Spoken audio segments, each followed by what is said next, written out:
How aware are we of catching our thoughts? How aware are we of knowing, of being aware that our thoughts is what leads to the feelings that we have? It's our perspective. It's how we think about things. And if you can change your thinking, you can change your life. Another thing that that video kind of brought out for me, when I always tell you guys, somebody's counting on you. You don't know who it is. Somebody's dependent on you to take in this information and do something with the information. Maybe it's a child. Maybe it's not like you're gonna financially need to support somebody, or you're going to need to move your family in or put people on your back or support. Maybe you just need to teach a child about how their thoughts are controlling their life. Maybe because you practice this information and you get this in, that maybe you can identify when somebody is out of control in their thought life. Maybe that's how people are going to be counting on you. I'm not sure, but just know these are the things that are most important for you to be able to experience life the way that you want to. The one thing I wrote down there, we are not our thoughts and our feelings.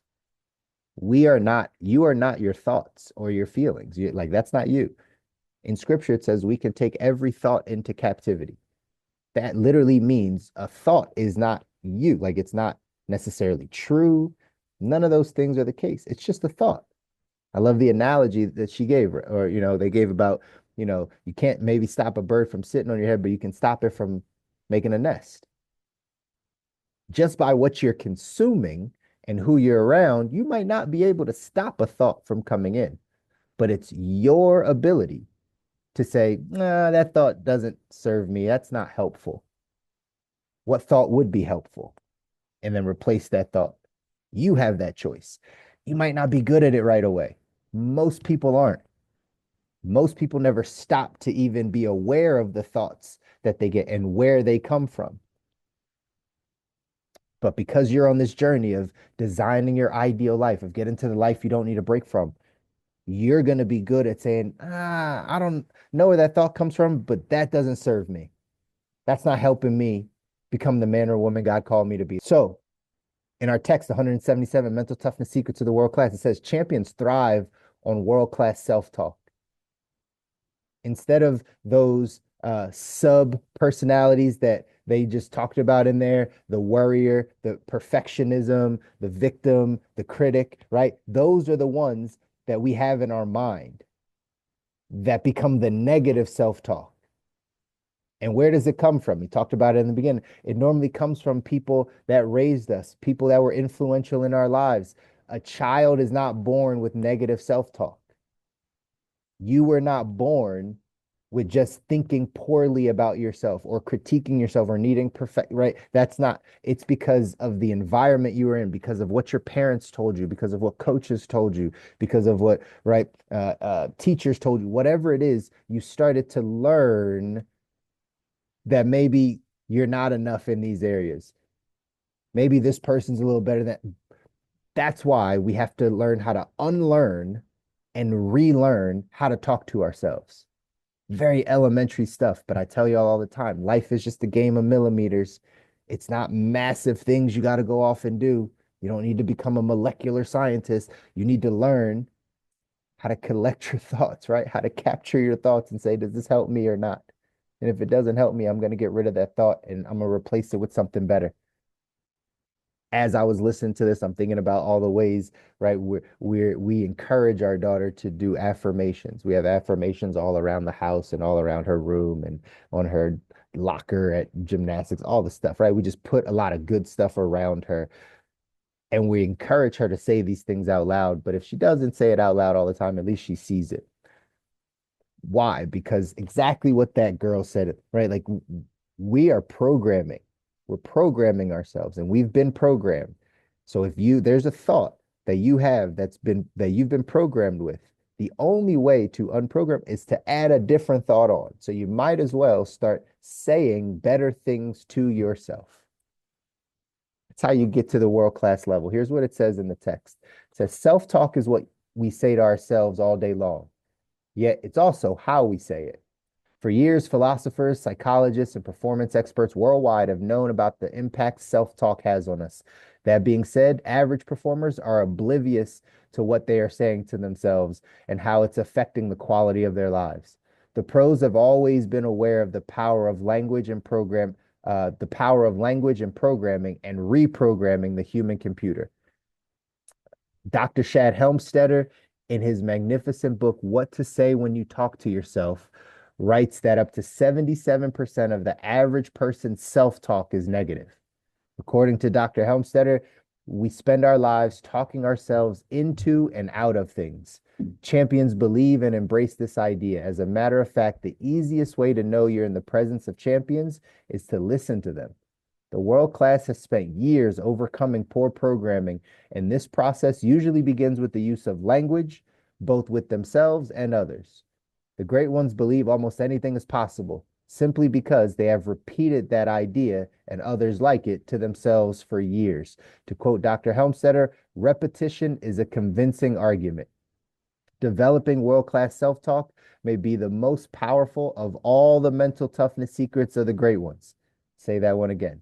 Developing world-class self-talk may be the most powerful of all the mental toughness secrets of the great ones. Like most of the habits, traits, and philosophies in this book, it's so simple that it's often overlooked. As a result, amateur performers continue to perpetuate amateur language with themselves and others. Meanwhile, the great ones create ideas out of thin air, convince themselves achievement is possible, and then go out and make it happen. Repetition is a convincing argument. What are you repeating to yourself? What have you repeated to yourself? What story are you playing in your mind? Whatever story that is, whatever you are repeating has a direct effect on the quality of your life. Whatever that is, I don't know what that is for you. This is meant to bring awareness so you can start to determine what story are you telling yourself? Where do you have negative self-talk? Where are you having these sub-personalities of worry, perfectionism, victimhood, and critique, criticism? Where do you, again, if, by the way, if you haven't read this book, What You Say When You Talk to Yourself, I highly recommend it. I highly recommend it. I've read it a few times, but I highly recommend the book. If 77% of your self-talk is negative, how can we have a positive life? How can we go off and design our ideal life if unconsciously we are talking to ourselves in a negative way? If we are not encouraging ourselves, if we are not speaking life in for ourselves. I know a lot of times we expect people to speak life into us, but who motivates the motivator? Who speaks life into you? Like, how do you speak life into yourself if no one's around? You have to learn how to do these things. This is a programming. Again, it says here, the pros have always been aware of the power of language and programming and reprogramming the human computer. There's power in that, in learning how to reprogram how you're talking to yourself.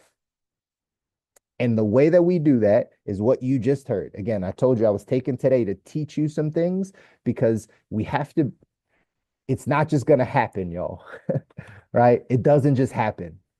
It's not like, oh, I heard it a bunch of times and then it just happened. No, no, no. Like you have to be aware of it and then you have to go to work at this stuff. You have to be able to capture your thought and say, does that thought serve me? You have to be able to grab that thought out of the air. One, understand where it comes from. Then two, say, hey, is this a thought that's helping me grow or it's taking me away from the person I need to become? And then you have to replace, if you don't like that thought, you have to throw it away and then you have to replace it with a new thought. It's not good enough to just throw it away. You know why? Because it'll come right back. It'll come right back because that's your programming. That's what you've been programmed to do for the 20, 30, 40, 50, 60 years of your life. You've been thinking about it in a similar way. And so if you can work on this, if we can work on changing our negative self-talk and starting to change the language that we use with ourselves and others. So part of this is about what you're saying to yourself because you talk to you more than anyone else talks to you. You talk to you more than anybody else or anything else, right, that you consume is talking to you. So that's where it starts. And then from there, are you aware of how you communicate to others, of the language you use about others, with others? This is how we get to our ideal life, ladies and gentlemen. The small shifts in our lives that make huge differences. That old 80-20 rule. They say you should be focused on the 20% of things that give you 80% of the results. This is one of those 20% things. The way you talk to yourself. You need to have world-class self-talk in order to get to the life that you want. Tom Hopkins says, repeat anything long enough and it will start to become you. I want y'all to take that in for this Monday, the last day of June, halfway point of the year. Repeat anything long enough and it'll start to become you. So what are you repeating? Are you repeating good things? Are you repeating things that your future self is going to thank you for? Are you repeating things of the future man or woman that you're going to be? Are you repeating things of the future life that you will have? Or are you repeating things of the past? Are you repeating things of the old self? Are you repeating things of who you are now? This is why this conversation is important, y'all, and we have to go to work making some changes and doing some things. The action step for today says, begin monitoring everything you say to yourself and others. Begin monitoring it. If this is the first time you're aware of this, like now it's the time to start doing the work and start understanding, man, what am I saying to myself? When this thing happens, what story am I creating? What am I saying to myself? What they gave you in that video, that example of the Olympic medalists, the gold, silver, and bronze medalists, they say statistics show that the bronze medalist is typically happier than the silver medalist, even though the silver medal is higher than the bronze medal. Why? Because it's how they think about it. The silver medalist is like, oh, I was this close out of first. Oh, I should have been first. Right? Like if I would have just done a little bit more, right? We talking about themselves. The bronze medalist is like, man, I'm so great. I was one step out of the medal. I'm so grateful I even medaled. I'm so grateful I got on the stage. That's it.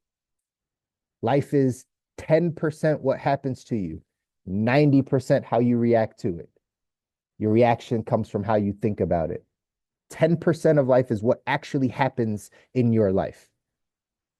90% of it, the majority of it comes down to the story you attach to that thing, how you view that, because that'll determine then the quality of the outcomes that you're getting. So again, it says begin monitoring everything you say to yourself and others. Ask this critical thinking question: is the way I use the language programming me for success or failure? Is the way I use the language programming me for success or failure? Next, begin to listen to the way people around you use the language. Ask yourself the same question about them. This is an eye-opening experience. It's not just about you, because you're the average of the 5 people you spend time with. So when you start getting around other people, ask yourself that question. Is the language they're using programming me or them for success or failure? Awareness is the first step to change.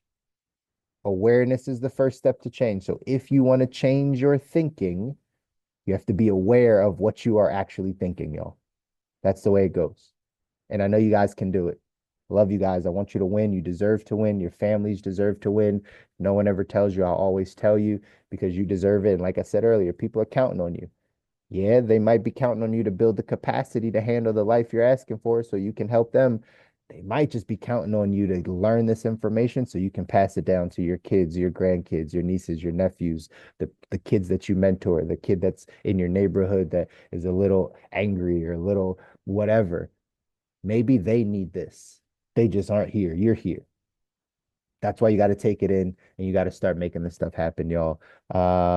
We'll be back here on Wednesday. Quick note, I'm gonna mention this all week. Next week, Monday, Wednesday, Friday. Next week, we're taking off. Technically, I'm out with some of the team out in Vegas, and I really just don't want to wake up at 6 in the morning out there. So we're gonna take off next week. Okay, so get all your inspiration, motivation, mindset stuff in this week. We're going to be here today. We're here on Wednesday and on Friday, but next week we're off. If you get our emails, it'll say it in the email. We're taking off next week, and then we'll be back the following Monday, which I think is like the 15th or the 14th or something like that. But we're here this entire week. Today, you locked in, come back, lock in on Wednesday, lock in again on Friday, and then we'll continue to grow to the life that we don't need a break from. All right, y'all. Take care. Enjoy your Monday.